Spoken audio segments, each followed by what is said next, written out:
A secret cabal, the Shadow, works to bring about the return of Goth Azul, the undead god in the rich world of Saga, populated by elves, orcs, dwarves, and dragons. Sword and Sorcery coming at us from 2013, otherwise known as Saga, Curse of the Shadow. Rise of the Shadow Warrior has good cinematography, art direction, and has a screenplay that is committed to its Tolkien-esque threadbare lore. The acting is okay, nothing great, but nothing terrible as well. All of the cast know what kind of film they are in and adapt accordingly. Maybe they could not carry a TV series worth of material, but then again, they were not chosen to do so. The actors were chosen because they are photogenic and act well enough.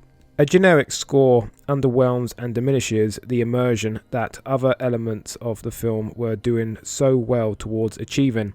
Other than that, good cast chemistry, exemplary colour grading, and an overall commitment to the fantasy genre makes Rise of the Shadow Warrior an enjoyable time waster that is a solid 6 out of 10. If an undemanding fantasy film is what you're looking for, then look no further.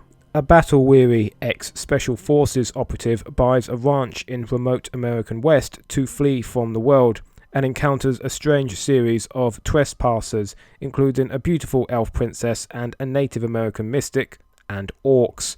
When the orcs invade his property, John must give up his isolation to become a hero, before the orcs unleash their dragon god on our world. Otherwise known as Dragonfire, what we have here is a case of hillbillies in the enchanted woods, as a retired soldier with the armory of a small militia takes it to them orcs.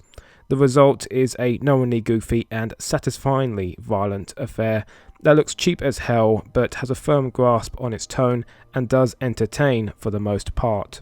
This is a dumb film, to be sure, and some will feel like their time has been wasted by its amateur acting, clumsy editing, and unmemorable music score. However, the image of dozens of orcs getting mowed down with a shotgun is simply the essence of direct-to-DVD trash in my opinion, and this glorious carnage can help me overlook the film's many flaws.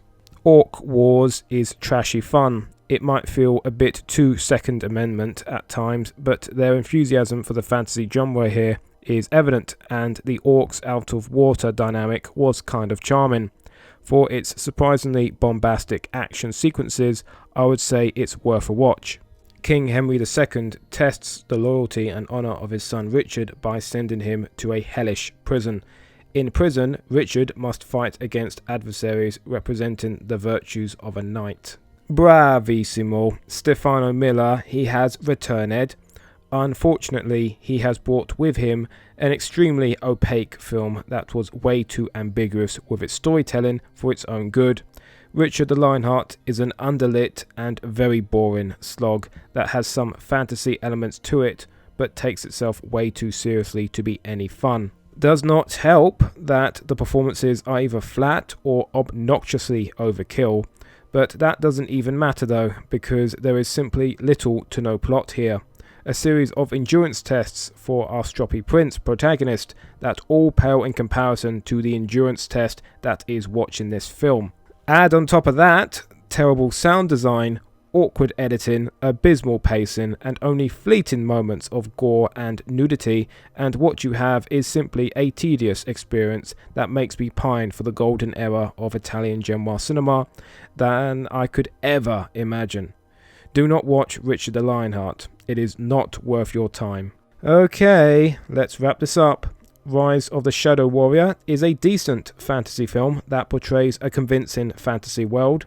Orc Wars is trashy fun with a little bit of self-awareness to it, and Richard the Lionheart is a boring as hell historical fantasy epic that is just shy of 100 minutes of pure monochrome sludge. Goodbye.